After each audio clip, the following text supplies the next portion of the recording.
se a gente entender, se a gente for lá atrás, né, nos filósofos antes de Cristo, nos filósofos pós-Cristo, a gente vai ver que a definição de ser humano é a definição de um indivíduo que aproveita a sua vida para, em cima de valores, virtudes, o que são virtudes? Prática desses valores. E conhecimento se tornar uma pessoa melhor. A essência humana é alguém que constrói a si mesmo uma pessoa melhor, para que ela deixe uma assinatura na existência e que você possa olhar e falar assim, aqui passou um ser humano que deixou um legado. E não estou falando legado de grandes coisas, porque as pessoas acham que quando a gente fala legado é de Steve Jobs ou Gandhi, Mahatma Gandhi. Não, uma pessoa que se torna uma pessoa melhor, ela já está se tornando melhor para ela e para o mundo. Então o legado é evoluir, é fazer da vida uma estrada onde eu estou caminhando para ser melhor para mim e ser melhor para os outros. Isso é a função do ser humano. Se você não entende que isso é a função de qualquer ser humano, você vai usar a vida em vão. Você vai jogar essa vida para simplesmente contar dias. Eu não usaria a palavra trabalho, porque parece que é uma coisa trabalhosa, uma coisa difícil.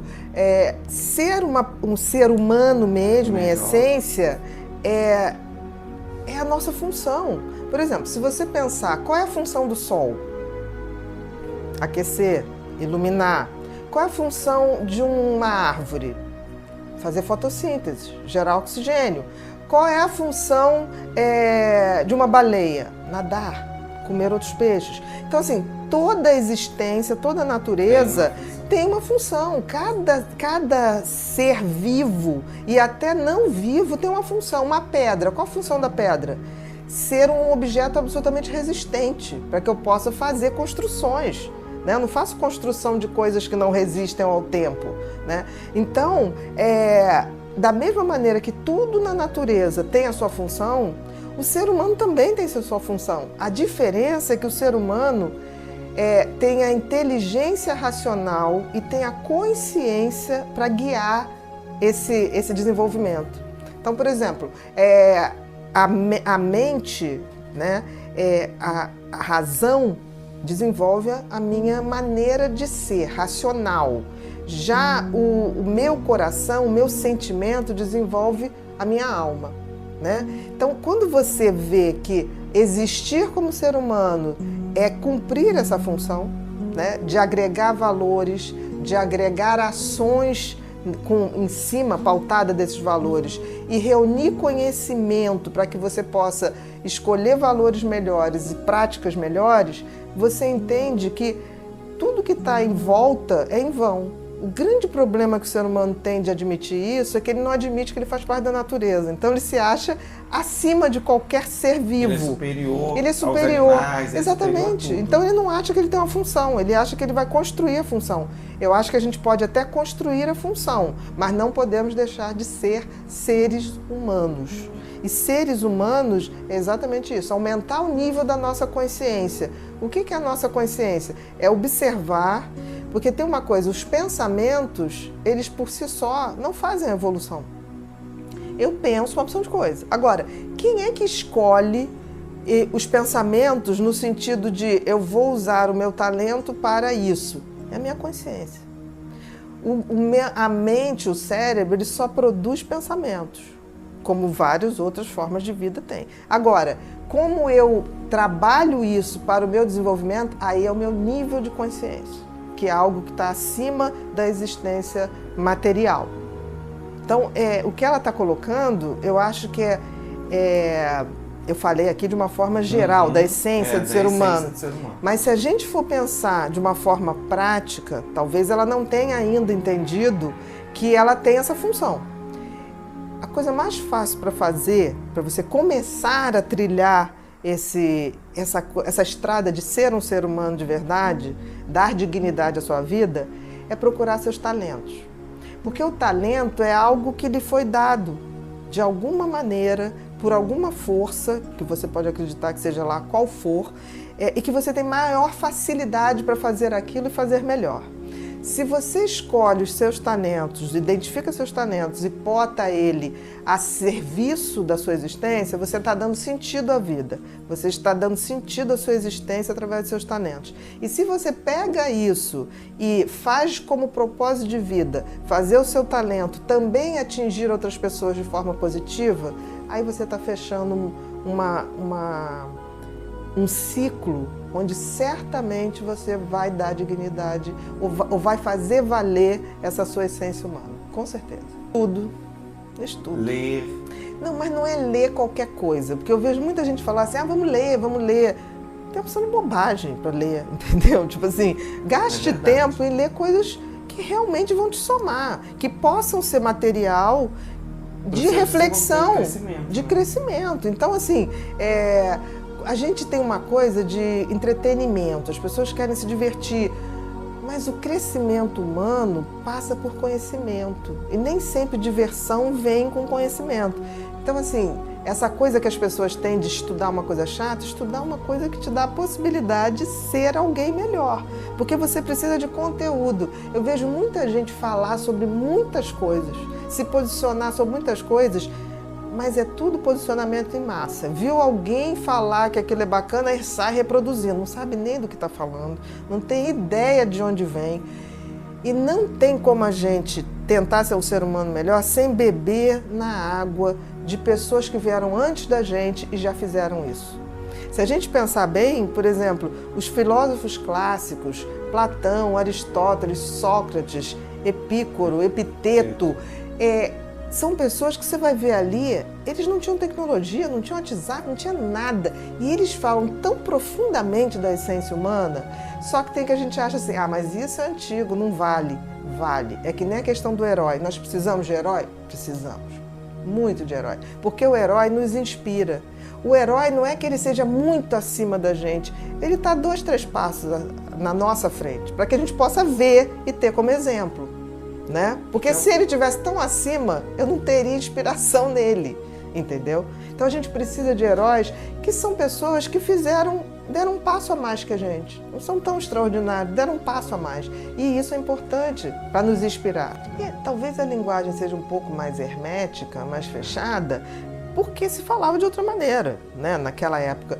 Mas sempre tem, e hoje com o conhecimento da internet, você tem pessoas maravilhosas falando sobre filosofia de forma agradável que você possa entender. Se você não entender, se entender o autoconhecimento e não entender o conhecimento do ser humano, porque o ser humano está aqui há muito, 200 mil anos, como Homo sapiens. Se você não estudar um pouco disso, você não vai entender de você, porque você descende disso.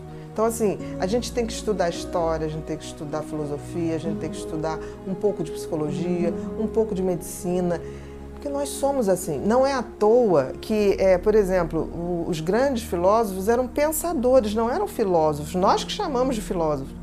Porque se você for ver, por exemplo, Newton estudava, era filósofo, era cientista, era físico. Você vai a Leonardo da Vinci, gastronomia, engenharia. As pessoas, como não tinham tanto entretenimento, as pessoas estudavam mais. Os grandes gênios se fizeram quando não tinha distrações, entendeu? Então, hoje a pessoa acha que vai estudar, você é engenheiro, então não vou estudar mais nada, como se isso fosse um grande peso. Não é. Bom, vamos definir o que é amizade, né? Amizade é quando você tem um sentimento de afeição, simpatia, muito grande de conexão com outra pessoa, né? Eu diria que a amizade é amor sem sexo. Literalmente. E eu acho isso muito interessante porque a gente vive numa sociedade que vincula amor a um amor romântico, né? Com essa coisa do sexo, como de posse. E eu noto uma coisa, a gente quando é criança, que não passa sexo pela cabeça da gente, a gente é totalmente livre, né? Para ter os amiguinhos, para se sentir bem, Eu acho lindo a criança falando, meu amigo, não tem essa a coisa minha de amiga. Não tem essa coisa. Tem uma sensação de você ver a criança. Por que você gosta da Natália? Outro dia eu estava falando com a Giovana. Ela fala assim, porque eu me sinto bem com ela. Quer dizer, é essa sensação de conexão, é essa sensação de apreço, de simpatia, de sincronicidade. Então, eu acho que o amigo é uma coisa rara. Eu acho que o amigo é a família que a gente escolhe, né? Não é imposta. É aquilo que a vida me traz e eu sintonizo com aquela pessoa por N motivos e o meu silêncio é confortável com aquela pessoa, né? Eu acho que o amigo, ele te entende no olhar, ele te entende no silêncio, quando você não fala. Essa sincronicidade muito de essência para essência, de índole para índole. E eu acho que a amizade, ela traz uma coisa que você pode ser amigo, você pode ser colega de muita gente, mas o amigo, você tem alguma coisa em essência em comum. E tem gente que fala assim, não, eu tenho um amigo que é totalmente diferente de mim. Você pode ter amigo com escolhas diferentes, que pense diferente, mas a essência afetiva, a questão da ética, da bondade, é muito difícil você ter uma amizade verdadeira quando existe uma diferença de essência. Porque os amigos são complementares, mas os valores que os unem são os mesmos.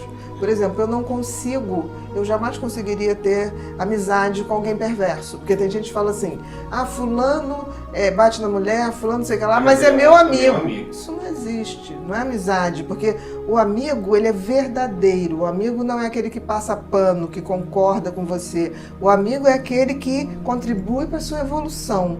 Evolução como pessoa, evolução espiritual. E eu vejo as pessoas confundirem muito amigo com aquilo tipo assim, não, é meu amigo incondicional.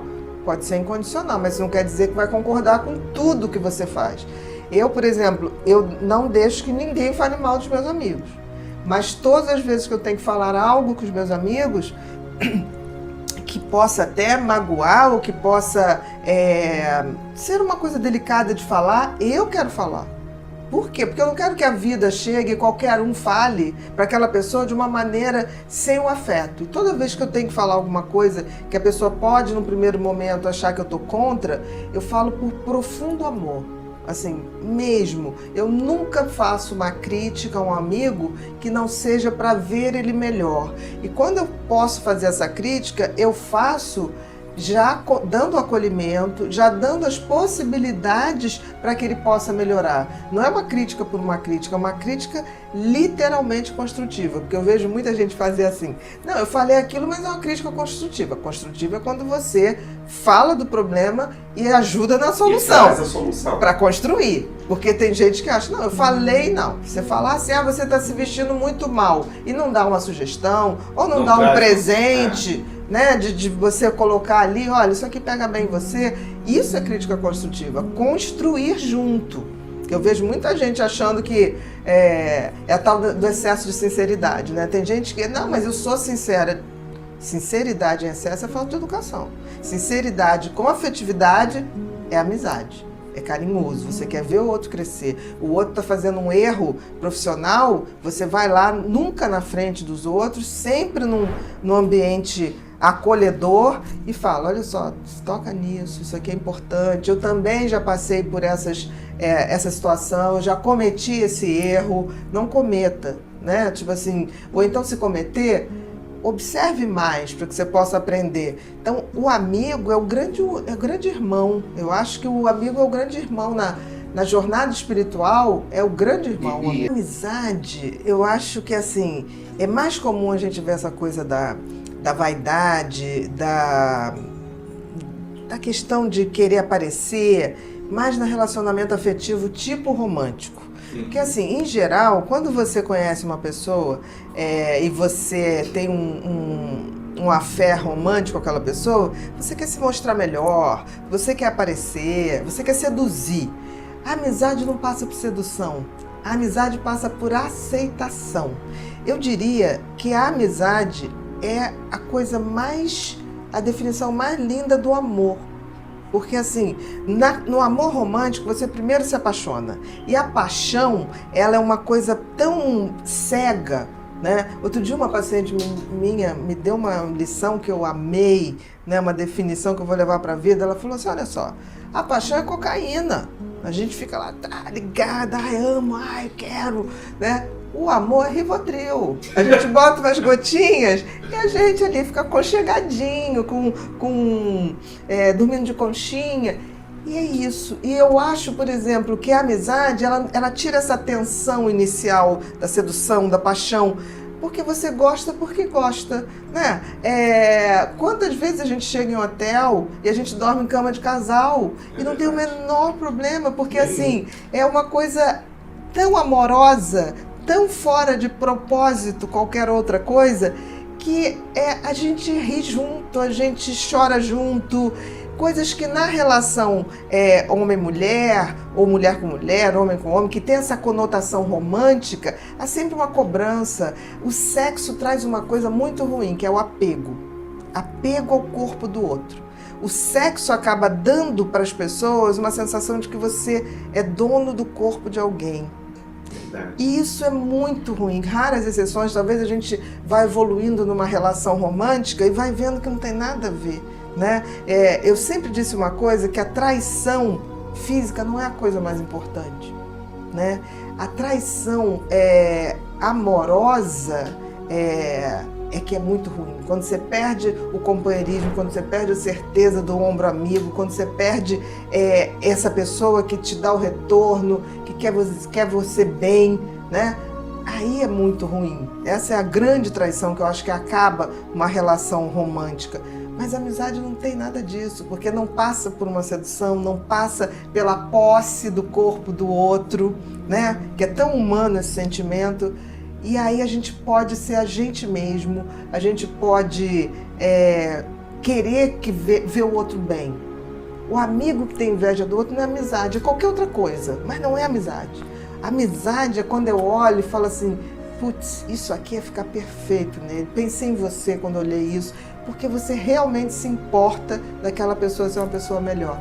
Então eu diria assim, tem uma frase que eu gosto também muito, que o amigo ser cioso da alegria e da felicidade do outro.